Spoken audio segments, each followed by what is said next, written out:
परिचय। आदित्य, तुम क्या कर रहे हो? मैं अपनी पसंदीदा चित्रकथा पढ़ रहा हूं। और तुम लैपटॉप पर क्या कर रहे हो? मैं अपने मित्र के साथ वीडियो चैट कर रहा हूं। Video chat? वो क्या है? यहां आओ, ये देखो। इंटरनेट की मदद से वीडियो चैट किया जा सकता है। यह संचार व्यवस्था का एक अनुप्रयोग है। संचार व्यवस्था में 3 बड़े घटक हैं: प्रेषक, संचार चैनल और अभिग्राही। वीडियो चैट में मैं प्रेषक, इंटरनेट संचार चैनल और मेरा मित्र अभिग्राही है। ठीक है, अब मैं समझ गया और मैं इसके बारे में और जानना चाहता हूं। छात्रों, हम लोग आज संचार व्यवस्था के बारे में बहुत ज्यादा अध्ययन करेंगे। उद्देश्य। इस पाठ के अंत में आप निम्न करने में सक्षम हो जाएंगे: संचार व्यवस्था के अवयवों को जानना, मौलिक शब्दावलियों का वर्णन करना, सिग्नलों की बैंडविड्थ का वर्णन करना, प्रेषण माध्यम की बैंडविड्थ को समझना, विद्युत चुम्बकीय तरंगों के संचरण का वर्णन करना, मॉडुलन और इसकी आवश्यकता को जानना, आयाम मॉडुलन का वर्णन करना और आयाम मॉडुलित तरंग के उत्पादन और संसूचन का विश्लेषण करना। संचार व्यवस्था के अवयव। संचार का मतलब है एक स्थान से संदेश भेजना और दूसरे स्थान पर किसी माध्यम से उसे प्राप्त करना। किसी संचार व्यवस्था में मूल रूप से 3 अवयव होते हैं: प्रेषित। प्रेषित संदेश सिग्नल को उपयुक्त सिग्नल में परिवर्तित करता है जो उपयुक्त माध्यम से होकर गुजरता है। संदेश चैनल कहलाता है। संदेश चैनल यह एक माध्यम है जो संदेश को उपयुक्त सिग्नल के रूप में एक स्थान से दूसरे स्थान में ले जाता है। प्रत्येक चैनल में प्रसारण के दौरान ऊर्जा की क्षति होती है। अभिग्राही। अभिग्राही प्रेषित द्वारा तैयार उपयुक्त सिग्नल को वास्तविक संदेश में परिवर्तित करता है। अभिग्राही प्रेषण क्षति के लिए सिग्नल के प्रवर्धन सहित संचालन का प्रतिफल है। अभिग्राही प्रेषण हानि के लिए क्षतिपूर्ति कर सिग्नल के प्रवर्धन सहित इसका संचालन प्रेषित्र द्वारा विपरीत सिग्नल प्रक्रिया के लिए विमॉडुलन और कूटानुवाद करता है। संचार व्यवस्था के 2 मूल ढंग हैं: बिंदु से बिंदु तक। एक एकल प्रेषित्र तथा एक अभिग्राही के बीच के संयोजन से होकर संचार होता है। प्रसारण। किसी एकल प्रेषित्र से बहुत से अभिग्राही के संयोजन के लिए संचार होता है। मूल शब्दावलियां। ट्रांसड्यूसर। ट्रांसड्यूसर एक यंत्र है जो ऊर्जा को एक स्वरूप से दूसरे स्वरूप में परिवर्तित करता है।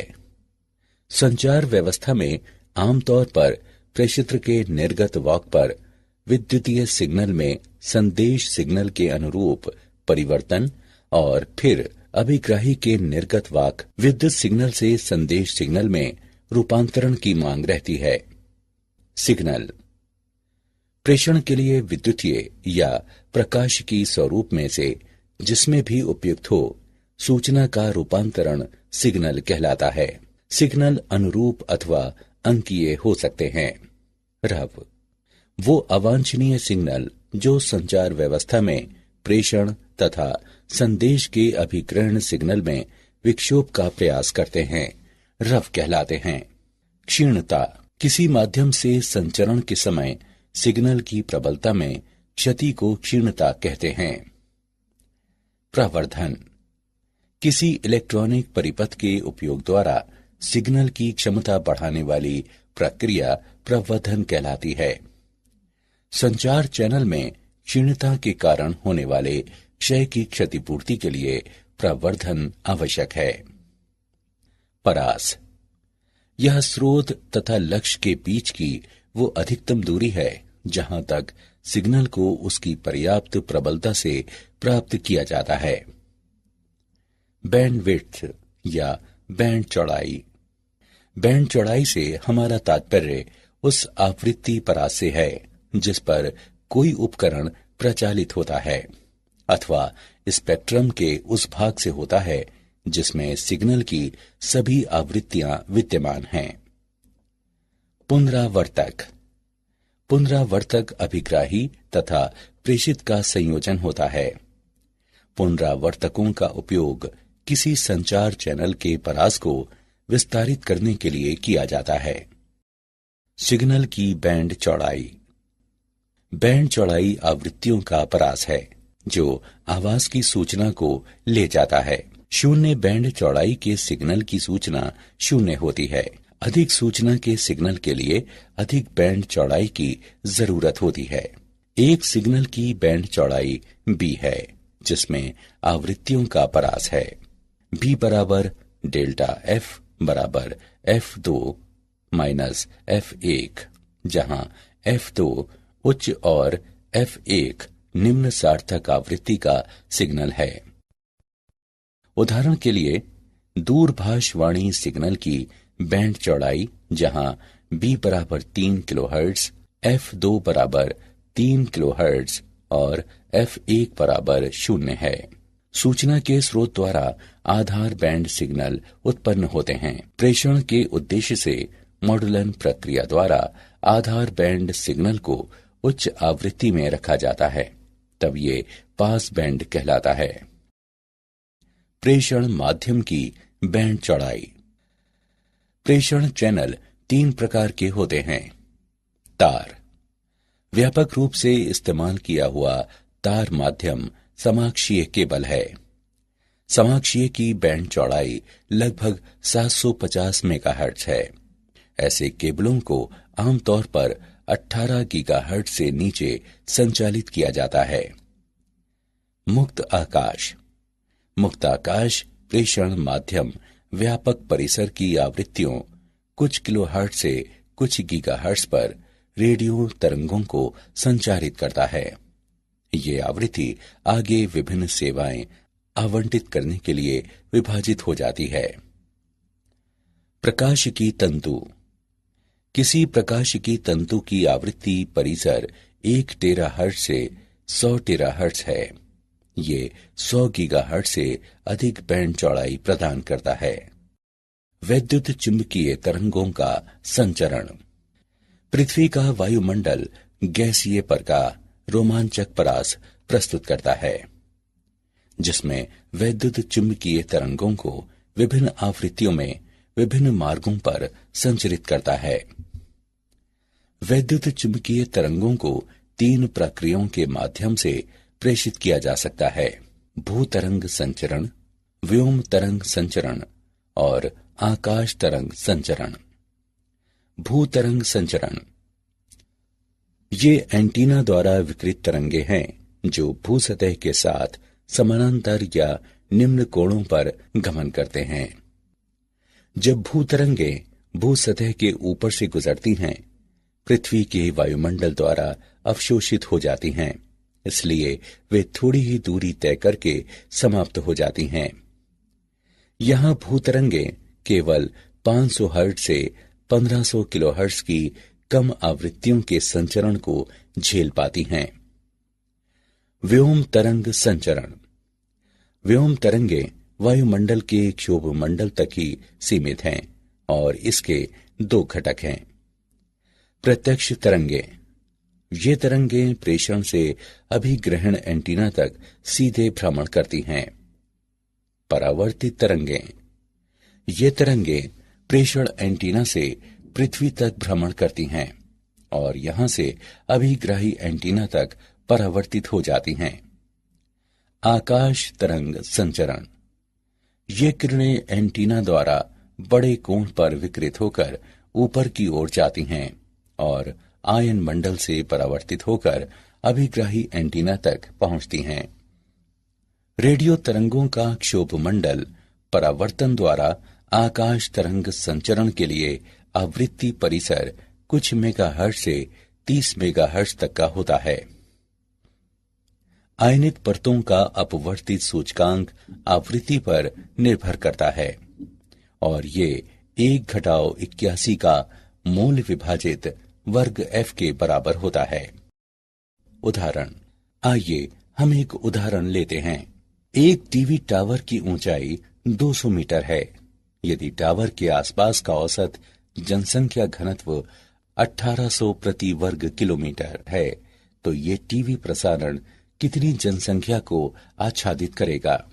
दिया गया है पृथ्वी की त्रिज्या 6400 किलोमीटर है।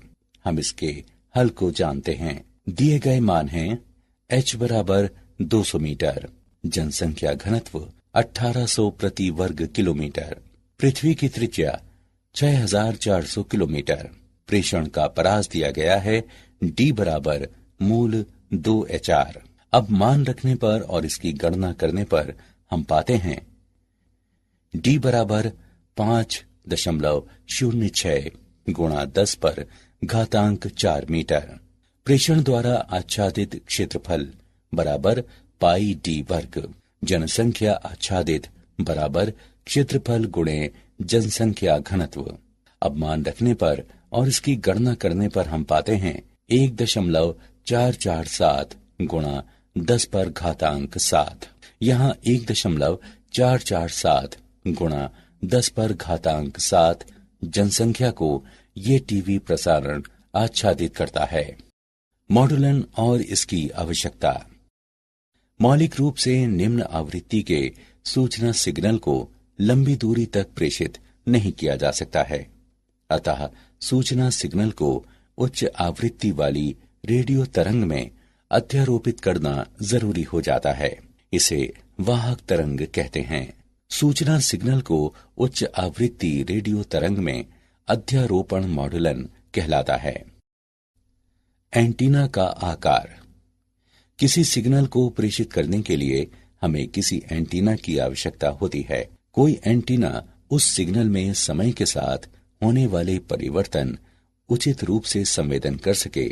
इसके लिए ये आवश्यक है कि इस एंटीना का साइज उस सिग्नल से संबद्ध तरंग दैर्ध्य के तुलनीय हो और साइज कम से कम लैम्ब्डा विभाजित 4 विमा हो। 30 किलोहर्ट्ज आवृत्ति की किसी EM यानी वैद्युत चुंबकीय तरंग की तरंग दैर्ध्य लैम्ब्डा 10 किलोमीटर है। स्पष्ट है कि इस लंबाई के तुलनीय साइज का एंटीना निर्मित करना तथा प्रचालित करना संभव नहीं है। अतः हमारे न्यून आवृत्ति आधार बैंड सिग्नल में निहित सूचना को किसी उच्च रेडियो आवृत्तियों में प्रेषण से पूर्व रूपांतरित करने की आवश्यकता होती है। एंटीना द्वारा शक्ति विकिरण। विकिरित शक्ति L विभाजित लैम्ब्डा का वर्ग है। ये प्रदर्शित करता है कि समान लंबाई के एंटीना के लिए आवृत्ति बढ़ने के साथ विकिरित शक्ति भी बढ़ती है। अतः किसी लंबी तरंग दैर्ध्य के आधार बैंड सिग्नल द्वारा प्रभावी शक्ति विकिरण कम होती है। अतः किसी अच्छे प्रेषण के लिए हमें उच्च शक्ति चाहिए और इसीलिए ये तथ्य दिया गया है। हमें प्रेषण के लिए उच्च आवृत्ति के उपयोग की आवश्यकता को दर्शाता है। विभिन्न प्रेषित्रों से प्राप्त सिग्नलों का मिश्रण। यदि कई प्रेषित्र एक साथ आधार बैंड सिग्नलों का प्रेषण करते हैं तो उन्हें अलग करना मुश्किल हो जाता है। अतः प्रेषण से पहले मूल निम्न आवृत्ति आधार बैंड सिग्नल को उच्च आवृत्ति तरंग में रूपांतरित करने की आवश्यकता होती है ताकि रूपांतरित सिग्नल में उन सभी सूचनाओं का समावेश हो जो मूल सिग्नल में समाहित थी। एक ज्या वक्रीय वाहक तरंग को इस प्रकार प्रस्तुत किया जा सकता है। CT बराबर AC साइन ओमेगा CT जमा 5। मॉडुलन के 3 प्रकार होते हैं: आयाम मॉडुलन, आवृत्ति मॉडुलन और कला मॉडुलन। मूल्यांकन। आगे बढ़ने से पहले हम देखेंगे कि आपने क्या सीखा। सही विकल्प को उठाकर उसके संगत स्थान पर रखें। आयाम मॉडुलन। हम विचार करें, वाहक तरंग और मॉडुलन तरंग निम्न द्वारा प्रस्तुत किए जाते हैं। VCT बराबर VC sine omega CT, VMT बराबर VM साइन ओमेगा MT। जब एक वाहक का मॉडुलित आयाम है, तत्क्षण मॉडुलन वोल्टेज VM वाहक आयाम VC पर आरोपित होता है। जब मॉडुलन वर्तमान रहता है, तब वाहक का आयाम इसके तत्क्षण मान पर निर्भर करता है। आयामित वाहक तरंग दिया हुआ है VC plus VM sine omega MT गुणे ओमेगा CT। इसे इस प्रकार से लिखा जा सकता है VT बराबर VC sine omega CT plus mu VC sine omega MT sine omega CT, जहां म्यू बराबर VM बटे VC मॉडुलन सूचकांक कहलाता है। उपयुक्त समीकरण को हम निम्न प्रकार से लिख सकते हैं। यहाँ FC माइनस FM नीचे की ओर बैंड आवृत्ति कहलाता है और FC प्लस FM नीचे की ओर बैंड आवृत्ति कहलाता है। इस प्रकार AM तरंग FC आवृत्ति और FC से थोड़ी सी अलग दो ज्यावक्रीय तरंगों की वाहक तरंग से बनी है, जिसे पार्श्व बैंड कहा जाता है। आयाम मॉडुलक के लिए आवश्यक चौड़ाई बैंड मॉडुलक सिग्नल की 2 गुनी आवृत्ति होती है। आयाम मॉडुलित तरंग को उत्पन्न करना। यहाँ मॉडुलक सिग्नल को वाहक सिग्नल से जोड़ा जाता है, जिससे XT सिग्नल प्राप्त होता है। यह सिग्नल वर्ग नियम युक्ति से होकर गुजरता है, जो अरेखीय युक्ति है और जो निम्न निर्गम देता है, जहां B और C अचर हैं। सिग्नल बैंड पारक फिल्टर से होकर गुजरता है, जो DC और ज्यावक्रीय आवृत्तियों ओमेगा M, 2 ओमेगा M और 2 ओमेगा C का परित्याग करता है और आवृत्तियां ओमेगा C घटा ओमेगा M और omega C plus omega M को कायम रखता है। इसलिए बैंड पारक फिल्टर का निर्गम एक AM तरंग है। निम्न शक्ति पर मॉडुलित सिग्नल प्रेषित नहीं हो सकता है। अपरिवर्तक बाद में शक्ति प्रवर्धक हो जाता है, जो आवश्यक शक्ति प्रदान करता है और उसके बाद मॉडुलित सिग्नल उपयुक्त आकार के विकिरण के लिए एंटीना को पुष्ट करता है। आयाम मॉडुलित तरंग का संसूचन। संसूचन वह प्रक्रिया है जिसके द्वारा मॉडुलित वाहक तरंग से मॉडुलिक सिग्नल की पुनः प्राप्ति की जाती है। प्रेषित संदेश चैनल के माध्यम से संचरण के दौरान क्षीण पड़ जाता है, इसलिए अभिग्राही एंटीना के पीछे प्रवर्धक और संसूचक लगाया जाता है। वाहक आवृत्ति निम्न आवृत्ति में बदल जाती है, जो मध्यवर्ती आवृत्ति कहलाती है। तब संसूचित सिग्नल को प्रावर्धित करने की जरूरत महसूस होती है। मॉडुलित सिग्नल दिष्टकारी से होकर गुजरता है। सिग्नल का एनवेलप संदेश सिग्नल होता है और तब सिग्नल एनवेलप संसूचक से होकर गुजरता है। क्या आप जानते हैं? कूट लेखक वैद्युत सिग्नल को इसके प्रेषण से पहले कूट में बदल देता है। ये बेहतर सुरक्षा प्रदान करता है। एक द्वैध संचार व्यवस्था ऐसी प्रणाली है जो 2 युक्तियों से जुड़ी होती है और वे दोनों दिशाओं में एक दूसरे से संवाद का संचरण कर सकती हैं। बेल लैब्स ने सन 1947 में सबसे पहले सेलुलर रेडियो टेलीफोन नेटवर्क प्रस्तुत किया था। वर्ष 1994 में अमेरिकी सरकार ने इंटरनेट पर नियंत्रण किया था और संचार में गति प्रदान करने के लिए WWW की उत्पत्ति हुई थी।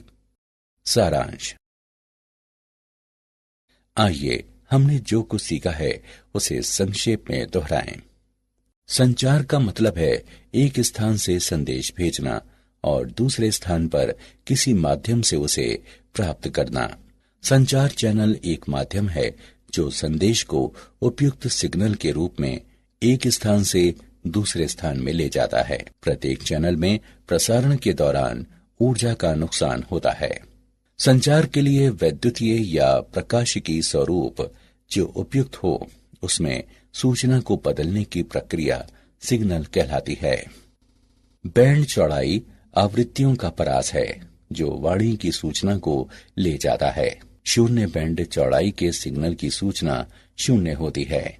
ये किरणें एंटीना द्वारा बड़े कोण पर विकृत होकर ऊपर की ओर जाती हैं और आयन मंडल से परावर्तित होकर अभिग्राही एंटीना तक पहुंचती हैं।